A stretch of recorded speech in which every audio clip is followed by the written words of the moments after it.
The story begins on a rainy night. We see some men fighting some assassins. The assassins had already killed a lot of people. The leader of the men asked them about how long they are going to keep attacking them. The assassins ignored the man and charged at them. The men raised their blades and fought to defend themselves. 3 assassins charged at the leader. They told him that he is going to die. The man easily tore them apart. Although he was able to take care of the assassins, the leader knew that they were still too much. He called the assassin bastards. He knew the people who sent the assassins to him. He could not believe that they would stab him in the back after he made a deal with them. He looked at the carriage behind him and promised to protect the person inside. The man asked his subordinates to hold on with everything they have. He assured them that help is on the way. The moment he said this, someone threw a person's head on the ground. He asked the leader if this is the help he is referring to. The leader was shocked to see this. He could not believe that their reinforcement has been wiped out. He wondered about how it happened. He did not know who killed them. The moment he raised his head up, he saw the Murim Alliance leader with the assassins. This man is known as the first heaven-piercing sword. His name is Dam Chunhak.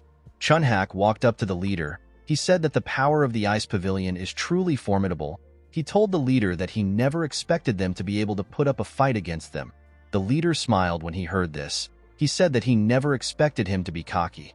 He told the Alliance leader that he would have been in trouble if he met his master. The assassins were annoyed to hear this. They could not believe that some barbarian was speaking rudely to their master. They said that they would cut off his tongue. They promised to kill him there, before the assassins could do anything. A woman stepped out of the carriage and asked them to wait. The leader was surprised to see the woman known as Wayan.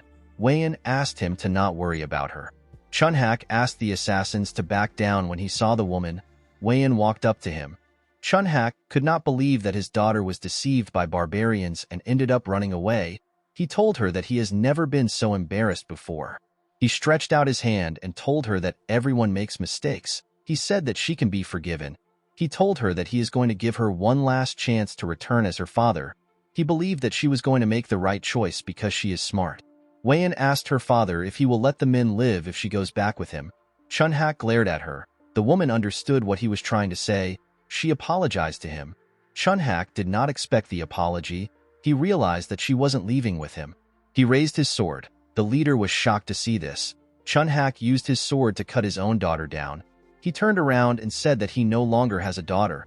He said that she has been influenced by barbarians. He told the assassins that their sole mission is to recover the soul of the Central Plains. He asked them to clean up the mess.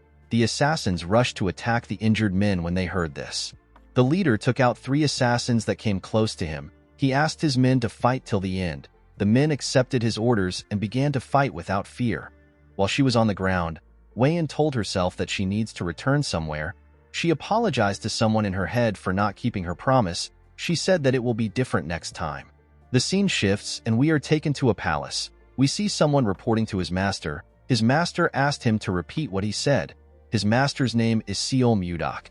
He is the Northern Sea Palace Master and our protagonist. His subordinate revealed to him that Lord Bai Muyue, who went to the gathering as an envoy to conclude negotiations with the Murim Alliance, fought the alliance. He and his group were annihilated. The moment he heard this, Mudak released his terrifying cold energy in his palace. His subordinates did not flinch. They simply stood. With a look of anger on his face, Mudak said that he will never forgive the Murim Alliance. He promised to wipe them off the map. He asked his subordinates to get ready. The men quickly gathered outside. Mudak told them that they are going to the Central Plains. In the next scene, we are taken to a battlefield covered with snow. We see an injured Chunhak struggling to stay alive. Several blades were sticking out of his body. He looked around and saw countless dead bodies. He could not believe that his entire army was annihilated. He noticed that his inner energy was depleted. He realized that this might be the end for him. He asked the Northern Sea Palace Master to kill him now. Mudak glared at him when he heard this. He moved close to him. He asked Chunhak to tell him why he killed his daughter. Chunhak laughed when he heard this. He asked Mudak to stop asking a stupid question. With a deranged look on his face, he said that the daughter of the alliance leader cannot be playing love games with a barbarian like him.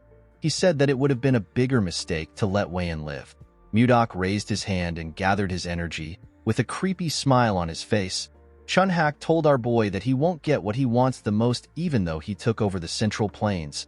The moment he said this, Mudok pierced his heart with his sword which he fired at him. Chunhak could not believe that this is how he is going to die after everything. Memories of his daughter flashed in his head. He remembered how he raised her. He wondered why she betrayed him and associated with a bastard. He remembered how he cut Weiyan down. The man said that he is infuriated and resentful. With the death of the Murim Alliance leader, the 6-year-long Great Blood Battle came to an end. The living legend of the Northern Sea Palace became the uncontested ruler of the Central Plains that day. However, Mudok showed no emotion. He simply gazed at the moon. The scene shifts and we are taken to Mudok's room. We see a flower that seems to have lost its nutrient. Our boy realized that this flower is the only thing he has left. He thought about how he got the flower. In the past, Weiyan barged into his room while he was writing. She referred to him as Gaga. He asked her about what happened. The woman asked him to take a look at the flower. She said that the lotus of love has finally bloomed. Mudok was surprised to hear this. He remembered that the lotus of love is a flower that blooms when lovers truly love each other. With tears in her eyes, Weiyan told our boy that she never doubted his feelings. She explained to him that she was actually upset that the lotus wouldn't bloom. She said she is fine now that it has bloomed beautifully. She was happy to see that her love was not one-sided. She said that Mudok really loves her. Our boy hugged her. He told her that he cannot love anyone else apart from her. Mudok was grateful to the flower for making Weiyan so happy. He decided to fill the garden with the lotus of love in order to remember Weiyan. He gently tapped the flower. He said that he cannot forget the woman no matter how much he tries. Immediately he said this. The flower bloomed again. Our boy was shocked to see this. He did not know how it was possible. He called out to someone known as Myong. The man appeared behind him. Mudok ordered him to find someone who can explain what just happened. He asked him to find the right person even if he has to search the entire Central Plains. Myong accepted his master's order and disappeared. A few days later, we see the Manbaches who are said to know everything in the world gathered at the Northern Sea Palace. The men did not know why they were called. While they were talking, someone asked them to step outside. The men were surprised to hear a voice from the sky. They all decided to step outside. When they stepped into the garden, they saw something shocking. They saw a garden filled with the lotus of love. Each of the flowers had bloomed. One of them said that this is his first time seeing a garden like this. The lotus of love is a flower that some might not get to see even once in their lives, and yet there was a garden filled with it. The men noticed that the character of love is inscribed at the stems as if it was embroidered there. They were certain that they were looking at the lotus of love. While they were looking at the flowers, Mudok appeared behind them. He asked them if they like it. The men turned around and said that they do. One of them asked him for his identity. Our boy shared his name with them. He said that he is the owner of the garden. The men were shocked to see the absolute ruler of the Central Plains. Mudok revealed to them that he and his lover made a lotus of love bloom with their love. He told them that the flower died when his lover died. He explained to them that the flower suddenly got revived a few days ago. The men were shocked to hear this. They could not believe that a lotus of love got revived. This was a strange phenomenon to them. An older man among them said that there is one possibility. Mudok appeared in front of the man and asked him to say it. He said that reincarnation might be able to do this. He explained to Mudok that his lover has reincarnated somewhere else in the world. With a scary look on his face, our boy asked the man if he is telling the truth. The man became nervous when he saw the look on his face. He said that there is no other explanation for the lotus of love to bloom again. Mudok smiled when he heard this. He finally had some hope. Our boy fulfilled the long-cherished wish of the Northern Sea Palace by successfully entering the Central Plains and unifying the entire region. However, all that was left for him was emptiness. As the Northern Sea prospers, Mudok's longing for his lover grows. He asked the old man to tell him how he can find Weiyan. According to the man, the lotus of love glows faintly when the two lovers are in the same place. He told the palace master that the lotus of love will glow when he finds his lover. Upon hearing what he said, Mudok realized that the lotus of love Weiyan showed him was glowing. He didn't think much of it at the time. He never expected it to be hiding a secret.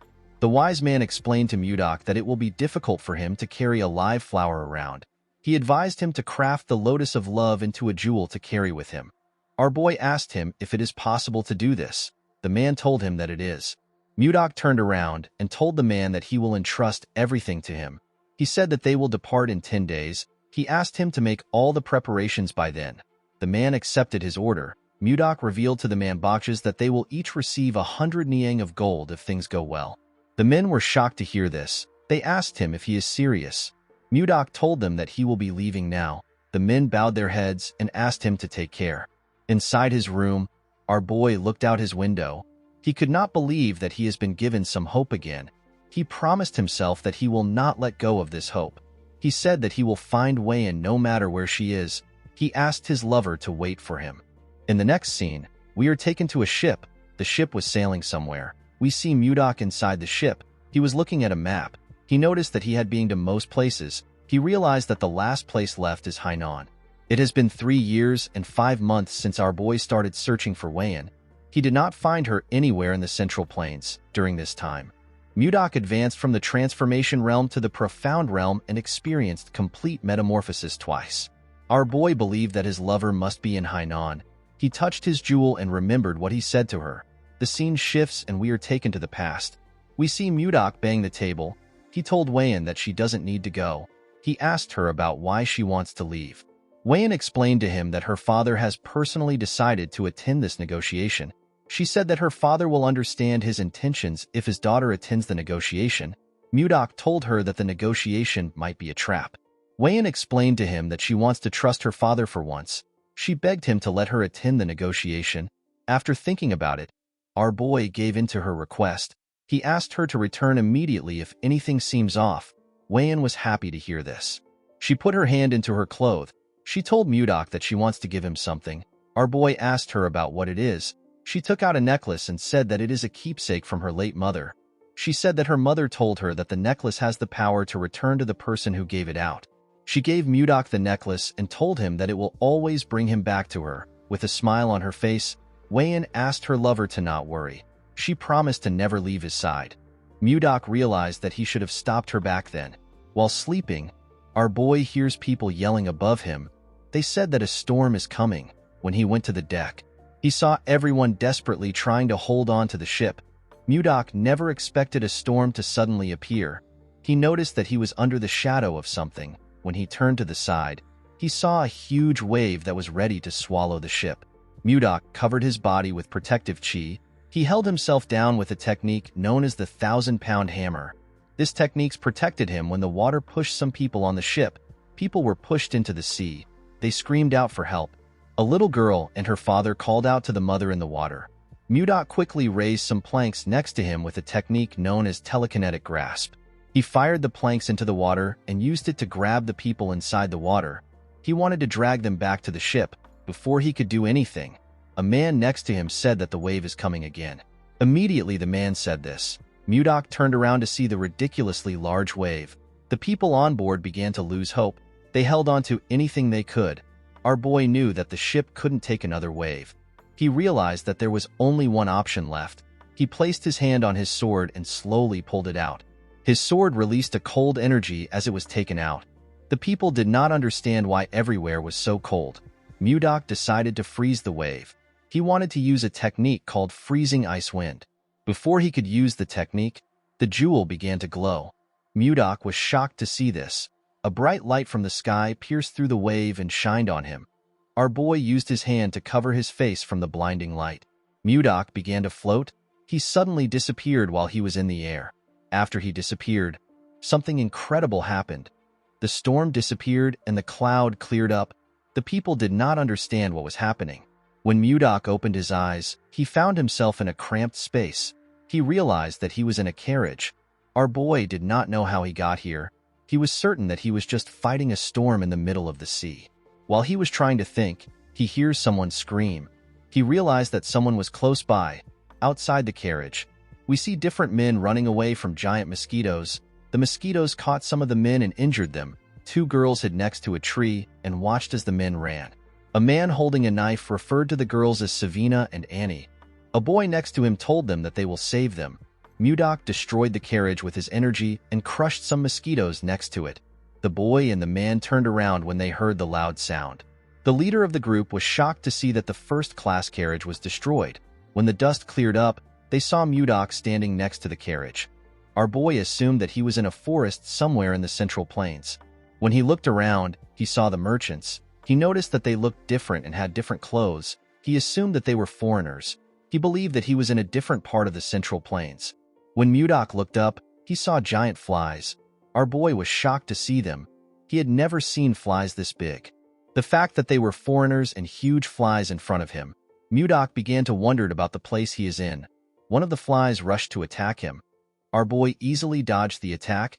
He used a technique known as Divine White Ice Palm to attack the fly. The fly froze and broke apart.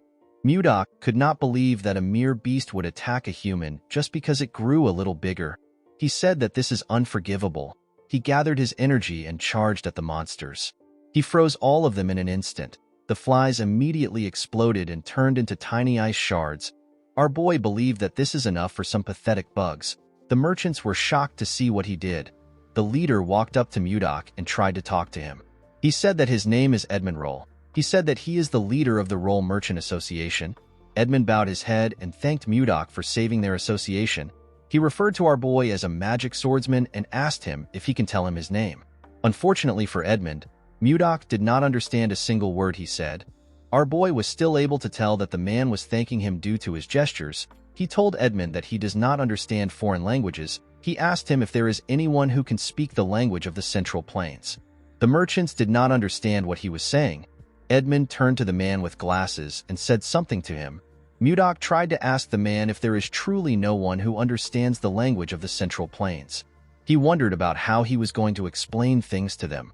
While he was thinking, one of the men ran to Edmund and said something. He opened his hand and showed him a ring. Mudok wondered about what he wants to use the ring for. Edmund took the ring and cast a spell. He wore the ring and made a weird pose to finish the spell. Mudok was shocked to see the odd pose. After he was done, Edmund asked him if he can understand him now.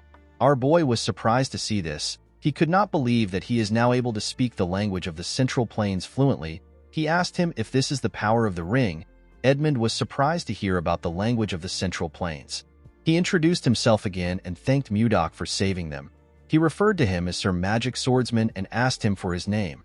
Our boy told the man his name. He told him that he does not know what a magic swordsman is. Edmund was surprised to hear this. He explained to Mudok that a magic swordsman is someone who uses both magic and swords like him. Our boy asked the man to tell him what magic is. Edmund was shocked to hear this. He could not believe that someone who just used ice in front of them did not know what magic is. He wondered about where Mudok came from. Our boy noticed that the man was lost in thought. He called out to him. Edmund was wondering about how he was going to start explaining things to Mudok. Our boy was angry to see that the man was ignoring him. He moved close to him and raised his hand. He released a cold energy from his hand and asked Edmund to answer his question quickly. Edmund became nervous when he saw this. He realized that the person in front of him is crazy. He decided to just explain things to him. He did not want to find out about what will happen if Mudok goes on a rampage. He told our boy that he will explain. He asked him to calm down. In the evening, we see the two of them sitting next to a fire. Mudok was surprised to find out about something called magic in this part of the Central Plains. He realized that the world is quite vast. Edmund was relieved to see that our boy had finally calmed down. He asked him about where the Central Plains is. Mudok was surprised to hear this question. He asked the man if he does not know where he is right now. Edmund did not understand what our boy was saying. Our boy explained to him that it is weird to not know where the Central Plains is when he is in the Central Plains itself. Edmund became more certain that Mudok was crazy. He explained to him that this is not the Central Plains. He told him that they are in a forest leading to the capital of the Drake Kingdom. The capital is known as Barhan. Mudok said that he has never heard anyone call the Central Plains the Drake Kingdom. He asked Edmund if he is already senile, even though he is not so old. The merchant was annoyed to see that some crazy guy was saying that he is senile. He revealed to Mudok that he is 50 years old. He told him that he is worried about him because he keeps insisting that this place is the Central Plains. Our boy became angry when he heard this. He pointed at a tree and told Edmund that they can ask the kid who was peeking at them from behind the tree. The boy stepped out when he noticed that he got caught. Edmund asked the boy named Leo about why he is there. Mudok asked the boy to answer him honestly. He asked him if this is the Central Plains or the Drake Kingdom. Leo could not answer him. Mudok asked him about why he is not speaking. Edmund explained to him that Leo can't understand his words. He took off his ring and asked Mudok to take it. He asked him to put it in his finger and shout interpret language. Edmund did not actually want to lend such an expensive artifact with a language interpreter to some crazy guy. However, He could not stand the fact that Mudok saw him as a senile old man. Our boy put on the ring and did as the man instructed. The moment he said interpret language, he saw different symbols around him. He quickly noticed that he could now understand the foreigners. He found magic to be amazing. He turned to Leo and asked him for his name. The boy told him his name.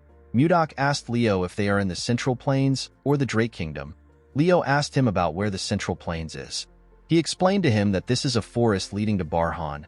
Mudok was shocked to hear this. He asked the boy if he is also going senile. He asked Edmund if he was the one who asked him to say this. The merchant told him that he did not. He asked him to ask the other members of his merchant association if he is suspicious. Due to his reaction, Mudok was able to tell that the man is not lying. He remembered something weird. He recalled that he was fighting a storm on a ship. When he opened his eyes, he was already inside a carriage. Mudok realized that he got teleported somewhere else. The moment he realized this, he felt some pain in his chest. The pain quickly went away. He wondered about the strange feeling he got in his dantian. Edmund asked him if he now believes him. Mudok noticed that the energy here is much different from anything he has ever experienced. He realized that something is not right. He stood up and walked into the woods. He decided to check things out by himself. Edmund was surprised to see him stand up. He called out to him. As he walked deeper into the forest, Mudok noticed that this place has pure energy. He became certain that this place is not the Central Plains. Our boy jumped out of the woods. While he was in the air, he gathered and compressed his energy. After compressing his energy, Mudok released it into his body. He noticed that the amount of chi accumulated in his dantian has doubled. He turned around and moved back down. He wondered about why he got teleported here instead of a place in the Central Plains. He was still focused on finding Wayan. Before he landed on the ground, his necklace came out of his clothes. Mudok wondered if he got sent here because of the light emitted by the necklace earlier. He remembered that his lover told him that the necklace has the power to return to the person who gave it out. Our boy believed that he has been sent here to look for Wayan. He smiled when he landed. He told himself that Wayan must be here. At the camp, Edmund's subordinate asked him about where his new guest went. Edmund said that he does not know. He told him that our boy is unpredictable. The moment he said this, Mudok appeared. He explained to Edmund that he had some business to attend to. He told him that he has a question for him. Edmund noticed that our boy was smiling. He found it creepy. He asked Mudok to tell him his question. Mudok asked him if Leo was being truthful when he said that they are in the Drake Kingdom. The man told him that Leo was telling the truth. He assured him that they will reach Barhan if they travel a bit further. Mudok asked him to tell him where Barhan is. A little boy next to Edmund asked our boy if he does not know anything about this place. He asked him if he spent all his time training in the mountains. The boy said that he has heard stories about eccentric people like him. He said that this is his first time seeing an eccentric person in flesh. Mudok decided to take the boy's explanation. He told them that he has been training in the mountains, and he only just came out today to experience the world. He said that this is why he does not know anything. Mudok had never heard of places like the Drake Kingdom and Barhan. He decided to get more information about the place from the kid. Due to the fact that some of them had different colored eyes, our boy assumed that he was in the land of the Western barbarians, which he had only heard of. The boy was happy to hear what Mudok said. He was happy to see that he was right. He referred to our boy as Sir Magic Swordsman and offered to teach him a few things. Mudok accepted his offer. The boy walked forward and asked him to follow him. Mudok asked the boy for his name. The little boy introduced himself as Luffy. Edmund found it creepy that the crazy man was acting friendly. He could not understand what was going through our boy's head. Mudok began to learn about this place and the language the people use from Luffy. Our boy realized that this place wasn't a foreign land. It was actually an entirely different world. The land was oddly shaped and the writings differ from anything he had seen before. In this world, there are other species apart from humans. Elves and dwarves exist. Apart from them, beings known as beastmen also exist on the continent. Of all the species, the strongest are creatures known as dragons. Mudok believed that they were lizards with wings. There are also things known as warp magic and magic circles. According to Luffy, warp magic can be used by 5th circle mages and above. They draw a round magic circle on the ground and chant a spell. This allows one to travel to wherever they wish. The better the mage's ability, the further they can warp. To Mudok, magic was an inexplicable sorcery. He looked up to the sky and wondered about the other amazing things that this world could hold. Immediately he raised his head up. He noticed something strange. There were 3 moons in the sky. This was something he could not even imagine in the Central Plains. He wondered if Wayan was really the one who summoned him to this place. While he was thinking, someone screams at the girl known as Savina. He begged her not to do something. Mudok quickly turned around. He noticed that something was happening around the camp. Savina asked the man to tell her why she can't do something. The girl held a knife and grabbed Annie. She asked everyone to not come close to her unless they want to die. The merchants begged Savina to not do anything. Mudok wondered about what is happening. The man with glasses assured Savina that they will be able to heal both of them when they arrive in the capital. He told her that the capital has a lot of mages. He told her that he will even ask Edmund for a favor. He begged her to let go of Annie because she is scared. Savina asked the man whose name is Charles if he thinks that she is stupid. She reminded him that healers are rare even in the capital. She asked him if he knows how much it costs to heal one person. The girl told him that the assassin bug's egg is lodged in her heart. She said that it can hatch into a larva at any moment. She asked him if anyone can heal this. Charles did not know what to say to the girl. With tears in her eyes, Savina told him that the egg will tear she and Annie apart when it hatches into a larva. She raised the knife and said that it will be better for them to die while they are still in one piece. Before she could kill Annie, Mudok asked her to wait. He told her that he has roughly understood the situation. He raised his hand and used his energy to drag the knife from her hand. He assured her that he will treat her. He asked her to not do anything stupid. Savina did not know when he took the knife away. Mudok moved close to them. He asked them to sit down. He said that the treatment must start now. Edmund asked our boy if he also knows healing magic. Mudok explained to him that he does not know any magic. He said that he only knows a few healing techniques that were passed down to him. He told them that they can relax. Edmund and Charles were happy to hear this. Edmund moved close to our boy and begged him to save the girls. He assured him that he will repay him with all his heart even though he does not have much. Mudok told him that he was going to help the girls even if he didn't ask. He asked everyone to step back a bit. He said that he is going to start the treatment. Edmund asked his subordinates to step back. Mudok moved close to the girls. He asked them not to be so tense. He assured them that it won't take long. He asked them to close their eyes and relax. The girls followed his instructions. Mudok used his energy to scan their bodies. He noticed that the bugs were near their hearts. While he was carefully searching, he found something surprising. He found the bugs in their hearts. Mudok noticed that the eggs had not yet hatched. He gently controlled his energy and used it to burn the eggs without harming the girls' hearts. Their hearts shined brightly. The girls let out a burp after the eggs were burnt. Mudok stood up and told them that he has taken care of the problem. The girls were shocked to hear this. They asked him if he is serious. Our boy assured them that he has destroyed the bug eggs. He asked them to take things easy. Edmund and the rest of the group were shocked to hear this. Edmund asked Mudok if Annie and Savina are fine now. Our boy did not understand why the merchant was doubting him. He assured him that they are fine. He revealed to the two girls that there will be no side effects. He asked them to not worry about it. The girls bowed their heads and thanked him. Savina told him that he is their savior. The rest of the group also bowed their heads and did the same thing. Mudok walked forward and gently waved his hand at them. Later in the night, we see Mudok resting under a tree. He never expected the day to be so stressful. He touched his jewel and said that he misses his lover on days like this. He looked at the stars and prayed that he will meet Wayan soon. The next day, we see the group traveling towards Barhan. Edmund took off his jacket and placed it on his head. He wondered why everywhere was so hot today. Even Mudok had to tie his hair because of how hot it was. It was quite scorching. Luffy offered him a bottle of water. Our boy thanked him and accepted it. Before drinking the water, Mudok noticed that it was lukewarm. He released a little cold energy into the bottle and made the water cold. It was now much better for him. Luffy asked him if he is alright. He told him that everywhere is quite hot. Mudok shoved his bottle in Luffy's face. The boy was shocked to see that the water was cold. Our boy asked him to take it. Luffy accepted the bottle. He wondered why it was so cold. Mudok asked him to drink it. The moment he put the water in his mouth, he tasted some ice inside it. The little boy was happy to taste such a refreshing cold water in the scorching heat. Mudok smiled when he saw the look on his face. He asked Luffy if it is very refreshing. Luffy took out another bottle with a bright smile on his face. The boy asked Mudok if he can also freeze this bottle. Our boy did not see any issue with this. This boy already helped him a lot. The least he could do was to freeze his water bottle. He stretched out his hand and released a small amount of cold energy. Luffy began to cheer when our boy told him that he is done. While he was looking at the boy, Mudok noticed that the others had surrounded him.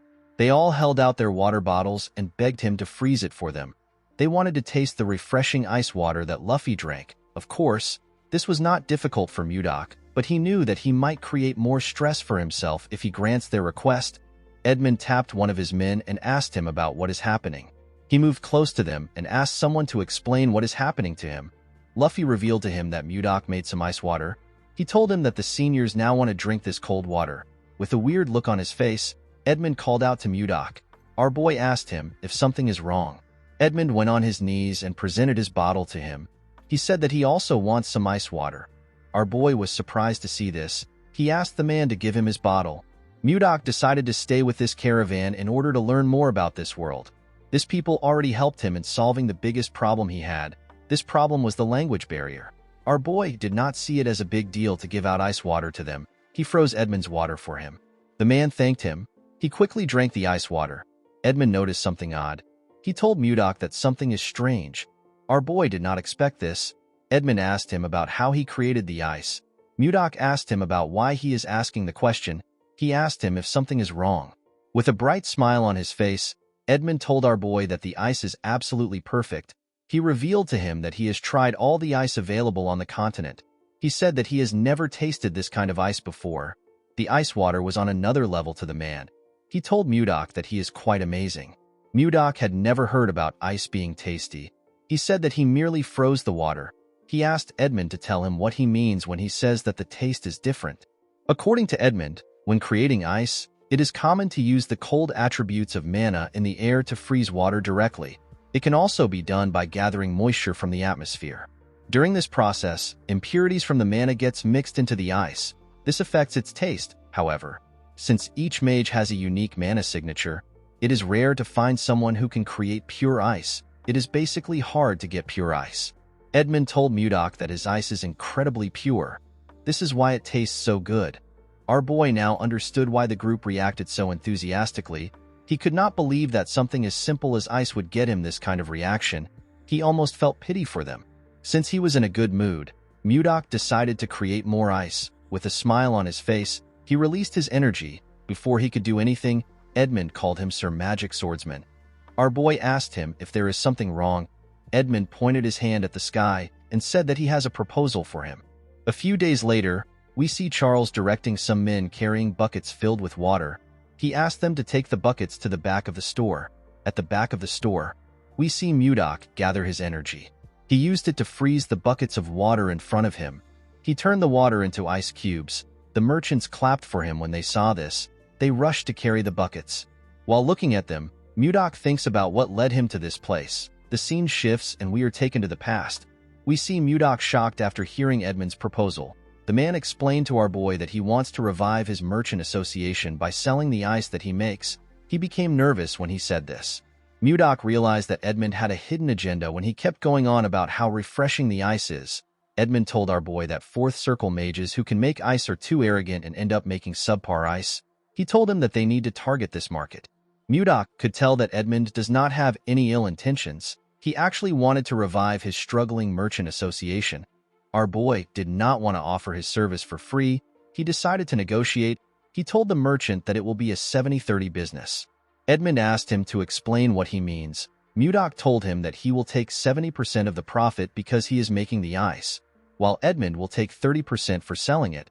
The merchant knew that this wasn't a bad offer because ice sells like hotcakes. He decided to try negotiating further. He explained to Mudok that he will need wagons for transport, workers that will pull this wagons and mages that will keep the ice from melting.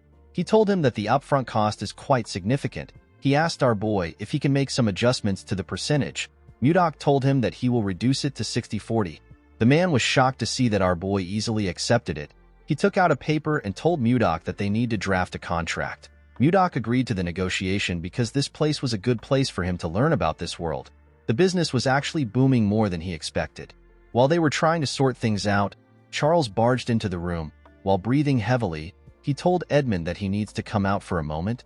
Edmund and Mudok were surprised to hear this. They wondered about what was happening.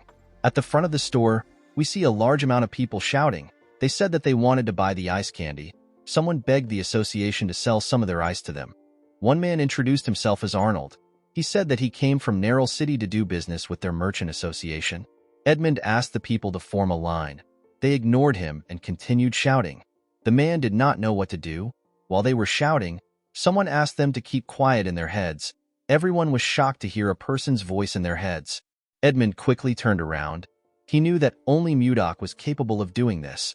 Our boy asked them to stay quiet. With a serious look on his face, he told them that they will all be sent away if it gets noisy again. He advised them to be careful. Everyone accepted his warning. Now that they were quiet, Edmund explained to them that his merchant association only sells in bulk. He apologized to those who came to purchase a small amount. He asked them to leave. He told them that they might have small-scale sales in the future. Some people begged the man. They told him that they came from far places. They asked him if he cannot just sell a small amount to them. Mudok glared at this people. They were terrified to see the scary look on his face. They decided to leave on their own. Edmund asked everyone else to line up. A merchant wearing an eye patch told Edmund that he is from the Meiji Merchant Association. The man next to him introduced himself as Benjamin. He said that he is the butler of the slave family. The brown man next to him said that he came from the Arista family. Edmund knew that the Meiji Merchant Association is one of the top 10 merchant association on the continent. He could not believe that someone from the prestigious slave family was in front of him. Edmund knew that he would make a lot of money, but he never expected to be this lucky. He turned to Mudok. He knew that this people were standing in front of him because of our boy. Although his merchant association had not completely revived yet, it was still thanks to Mudok that they reached this stage. With a smile on his face, he asked Mudok to rest for now. Our boy asked him if the busiest part is over. Edmund told him that it is. He assured him that he can handle the rest. He asked him to take a break. Mudok turned around and wished him luck. Although he felt bad that he was making our boy work, Edmund had his own reasons for reviving this merchant association. In order to avenge his parents and siblings who died unjustly, he needed to fully revive this merchant association and use it to take revenge on Duke Icarus, who ruined them by using the Akasa Merchant Association. Edmund promised himself that he won't give up until he has taken his revenge. He hoped Mudok would cooperate with him until this time comes. He promised to repay him when he succeeds. Inside his room, Mudok jumped on the bed. He was so tired. Since business was doing well and money was coming in steadily, our boy decided to start gathering information about his lover. While he was thinking, someone knocked on his door. The person turns out to be Savina. Mudok was happy to hear that the girl was at his doorstep. He realized that it was already snack time. He asked her to come in. The girl was holding a large bowl containing something. This was Mudok's new favorite snack. It was ice cream. It is a treat made by mixing ice and fruit. The treat was accidentally invented by Savina. The girl placed the bowl on the table. Mudok thanked her for bringing him the snack again. Savina smiled and asked him to enjoy. He took out his spoon and took his first bite. The ice cream had a cold, sweet, and luscious flavor. It was a taste that he could have never imagined in the Northern Sea Palace. Mudok heard that the Merchant Association was thriving because of ice cream. He fully understood why. While he was licking it, our boy noticed that the bowl was empty. He could not believe that he already finished it. He decided to get another one. He did not want to go by himself, but he had no choice since everyone was busy. When he got into the store, he could hear some noise outside. He wondered about what was causing this noise. At the front of the store, we see Savina asking someone to line up. The bastard smiled when he heard this. He asked Savina to tell him who gave her the power to order nobles around. Mudok wondered about who the young men were. The boy next to the chubby boy believed that Savina was asking them to line up because she did not know who they were. He asked her to shut up and bring out the ice cream. The chubby boy pointed at Savina and told her that they heard a rumor about the ice cream, so they came to try it. He told her that there will be consequences if the ice cream is not good. Savina told him that their merchant association does not sell ice cream to people who cut in line.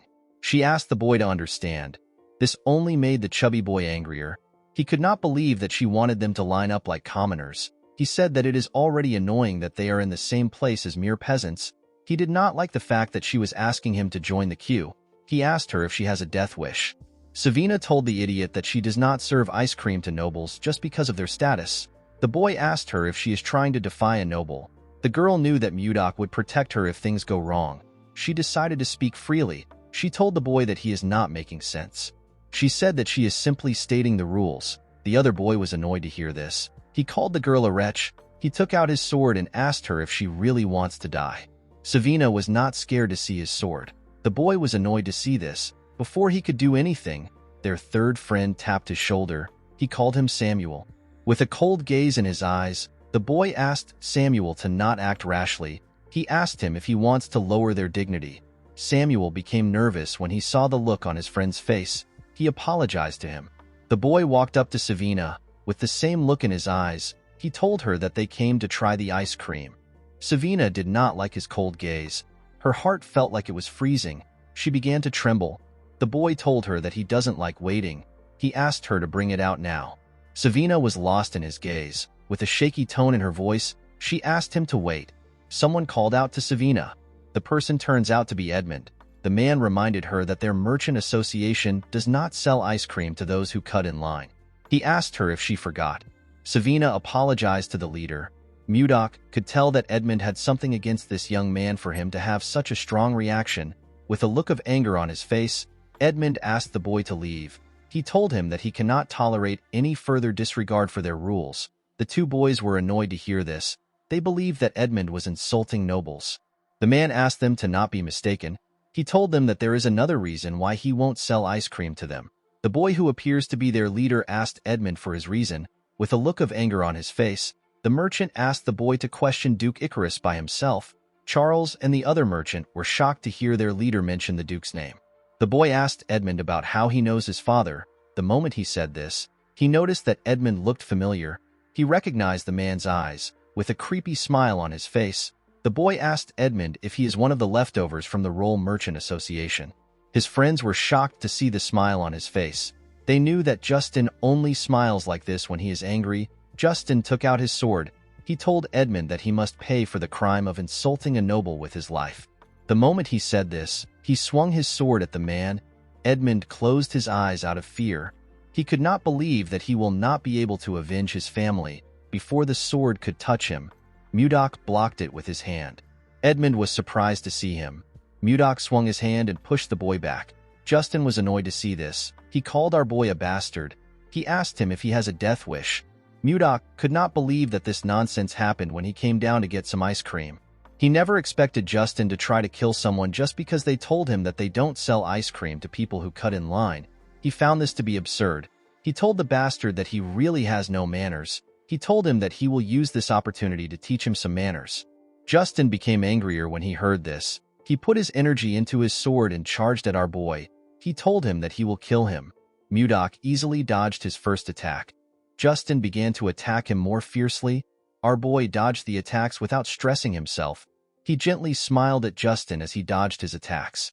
He told him that his talent is quite impressive for someone as young as him. He explained to him that his sword will never reach him no matter how many times he swings it. According to Mudok, in principle, righteousness is always accompanied by reason. This is what creates harmony. He explained to Justin that the nobles lack any sense of propriety if his actions represent them. He told him that he is not a narrow-minded person. He said that he will only fix his manners for today. Justin called our boy a bastard. He could not believe that he was speaking rudely to a noble. Mudok moved behind the boy and told him that what he is saying is irrelevant. He said that discipline is all he will need to learn respect. Our boy was reminded of the Central Plains. He realized that his attachment to Wayan made him forget the ways of the world. Everything comes down to survival of the fittest. He gathered some energy in his fingertips and fired it at Justin. This technique is known as formless chi. The attack hit the boy in his wrist. It created a huge hole in his wrist. Justin dropped his sword and fell to the ground. He grit his teeth out of anger. Mudok glared at the boy with a cold gaze in his eyes. Edmund was surprised to see Justin injured. He did not know the kind of attack Mudok used. Justin's friends quickly moved close to him. They raised their swords and asked Mudok to stay back. The chubby one promised our boy that he will cut him down if he moves closer. Samuel became terrified when he saw Mudok still approaching them. Our boy saw something surprising. Justin was trying to stand up. He asked him about why he bothered to get up. The boy placed his hand on his friend's shoulder and asked him to move. He stood in front of Mudok confidently. Our boy smiled when he saw this. He found it amusing that Justin was giving him a show. He covered his hand with his energy. With a scary smile on his face, Mudok told Justin that he wants to see how long he will last. Guys, we have come to the end of our video. If you guys want more of this recap, let me know in the comments section. Don't forget to like and smash that subscribe button for more recaps. See you guys later.